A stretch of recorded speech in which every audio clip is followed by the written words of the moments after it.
I've got some sad news for everybody. Logan Paul is probably going to become a billionaire. And the reason is Body Armor sold to Coca-Cola for $5.6 billion in 2021 after a 10-year run going solo. And Body Armor was started by Mike Rapole, who previously made vitamin water, which sold for $4 billion, and then Kobe Bryant owned 10% of the company and endorsed the product as well. And it took those two guys with a massive amount of talent 4 years to hit $1 billion in sales, but Logan Paul and KSI were able to do it in less than half the time. And Logan Paul owns 20% of Prime, with KSI also owning 20% of the company, and they are likely going to get some sort of $5 billion plus acquisition from Coke or Pepsi, so like it or not, Logan Paul is going to end up on the Forbes 400. But while many kids and adults are guzzling down Prime, the big question is it actually good for you? And then that leads to a much bigger question, and that's if products like Gatorade or Powerade are actually good for you, or if this is just one big giant scam. And if they are a scam, why the hell are we buying them?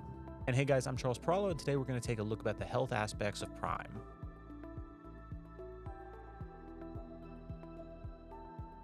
And starting this off, we do have to be fair to Logan Paul because he never actually used the words good for you to describe Prime. When launching it, he always said better for you. And for anyone who's a Shark Tank fan or follows the health food space, better for you has become kind of a buzzword with companies where they're selling products that aren't necessarily healthy, but they are better than some options, so they are making health claims using those words. And it's become a really common thing to take a popular junk food, but then modify it with some different packaging and also a few ingredient improvements, and from that make it seem like it's something much healthier.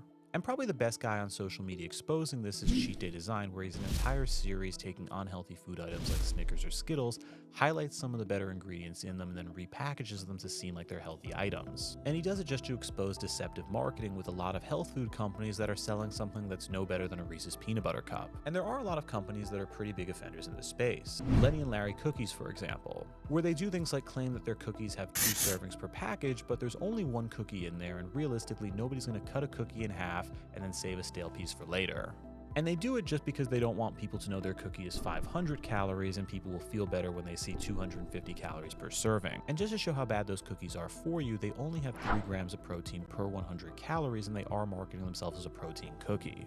And just to compare, Chips Ahoy has 60% of the protein per 100 calories. And also, for what it's worth, there's a product like the Big Mac, which actually has 20% more protein per 100 calories and has way less sugar and way less carbs.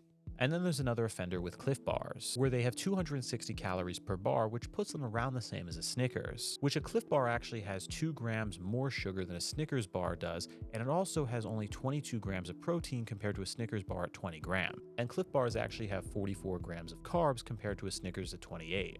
And it is true Cliff Bars have 3 times the protein as a Snickers bar, but knowing that they have more sugar, more carbs, and 260 calories, it really isn't a lot, and that product is not healthy at all. And despite this, if you go to most gyms, most health food stores, and other places, because of the packaging and marketing, Lenny and Larry, Cliff Bars, and a bunch of other brands that are not really that good for you are there. And that's not even talking about the granddaddy of them all, Gatorade, which Gatorade came out in 1965 and for over half a century has been marketed as a healthier option to sodas and juices. But the truth is it actually has 36 grams of sugar per bottle, which to put that in perspective, that's almost the same amount of sugar that's in 3 Dunkin' Donuts. And it is true that Gatorade has things in it like sodium, which creates electrolytes, and it was made in University of Florida for basketball players, but those are people doing very intense workouts compared to most people who have just casual workouts or no workouts at all drinking Gatorade. And there are some products on the market that are genuinely healthier, but there are a lot of content creators taking advantage of the better for you scam, and in this case, Logan Paul is the king. And this brings up the question of why people like Logan Paul and why do they drink Prime?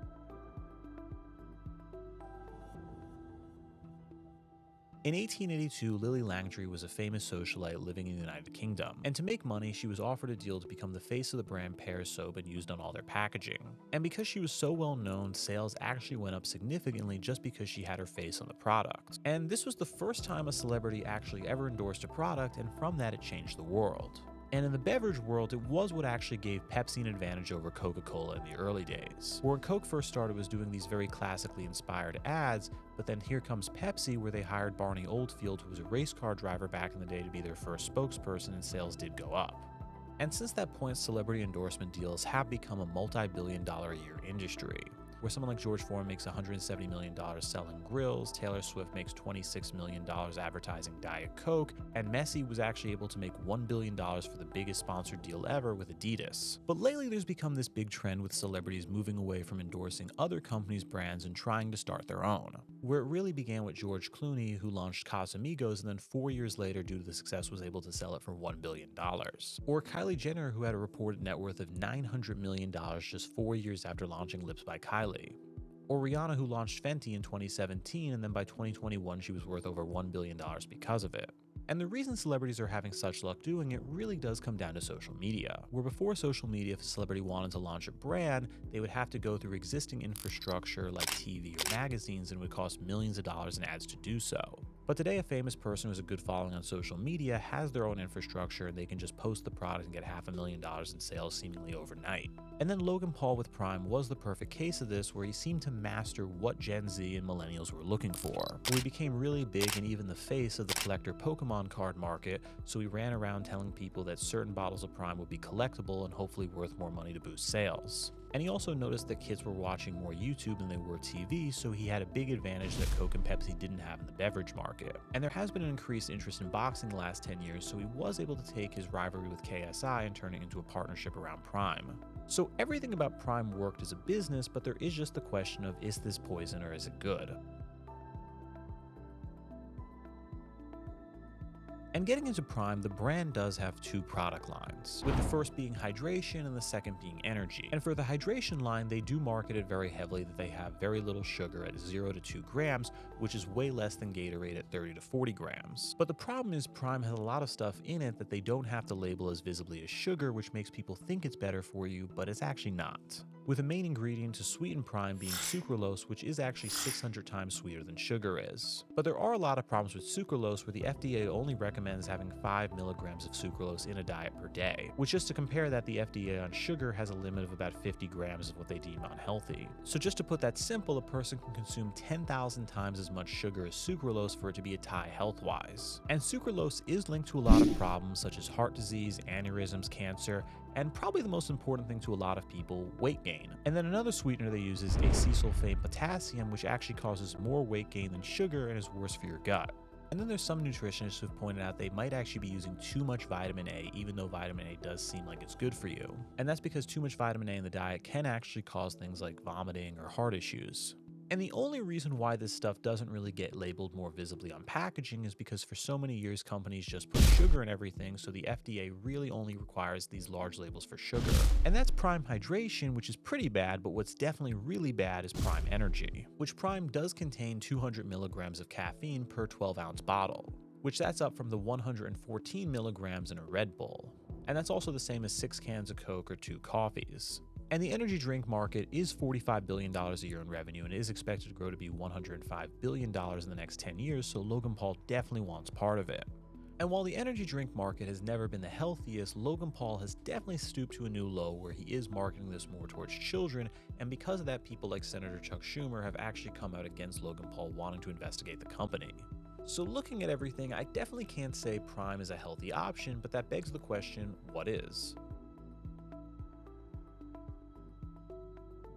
And looking at sports drinks, there really is the question of, are these things actually healthy, or is it something that's just designed to hydrate you and enjoy that makes you just feel a little bit better drinking it over something like a Coke? And I did do a bit of research in some other brands and found companies like Roar Organic and Numa Organic, which aren't as popular, but they do actually have genuinely healthy items they're selling. But then looking at more popular products in the market that sold everywhere like Gatorade, Powerade, and Prime, I really looked at everything and found the winner was Body Armor. Whereas the fewest bad alternatives to sugar and also a good amount of electrolytes making it the strongest drink, it's definitely not completely healthy, but it is much better versus something like Prime. And there is also something very important for all of the sports drinks and all these other health items on the market, and that's that none of them will do anything for you unless you're working out as well. Where if someone did something like run 2 miles at the gym and lift weights, they can drink Gatorade, Powerade, Prime, or really anything, and they'll probably still be in good health and lose some weight in the process. But if somebody goes to a gas station and picks up a Prime and does nothing, they basically just picked up a Diet Coke. So in short, I really can't recommend Prime, and I think it's part of a bigger scam I would just call Better For You. And with that, I'm Charles Peralo. Subscribe if you learned something.